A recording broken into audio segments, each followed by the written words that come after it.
כל זוג שאני שואל אותו מה השמות חיבה שלכם, ברור לי שהאישה בחרה את השם חיבה. בייבי ובובו, צ'וצ'י ונונו. בחיים לא שאלתי זוג, איך קוראים לכם? מסי ופויול.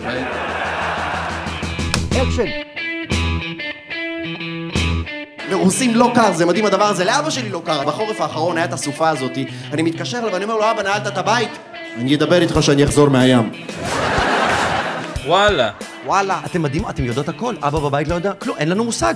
אתה יושב עם אבא שלך בסלון נגיד, אמא שלך צועקת לו, אבנר, תביא לי את המספריים מהמטבח, עם המגירה השלישית משמאל מאחורי הקוצץ החשמלי, מתחת לספר מתכונים. אבא בהלם, מסתכל עליך, מה? יש לנו מטבח? אין לנו מושג.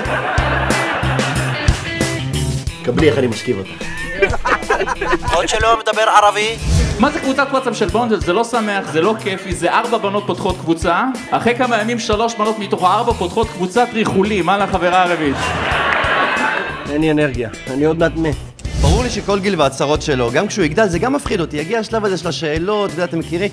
אבא, איפה הכרת את אמא? זה כאילו... מה, אני אגיד לו את האמת, תראה, זה היה יום שלישי, היה ערב בירה ללא תחתית בבר. אבא תמיד היה בא מאוחר לאסוף את הפצועות. יש במדינה שלנו ויכוח שלא נגמר בין קרביים לג'ובניקים. שמתם לב לעובדה הזאת? בוא'נה, יא ג'ובניק חרא, יא חתיכת נבלה. אתה יודע בכמה זה צבא, יא אפס, אה? אתה ראית פעם מחבל? הסתכלת לו בלבן של העין, עשית שבוע סדאות בשלג. חשת פעם בסכנת חיים? אתה אומר לו, אחי, אני יכול לדבר איתך אחר כך? אני בספה. אוי, אברוך. אין לי מה ללבוש, אני לא הולך. תגיע מוקדם, למה ייגמר מוקדם.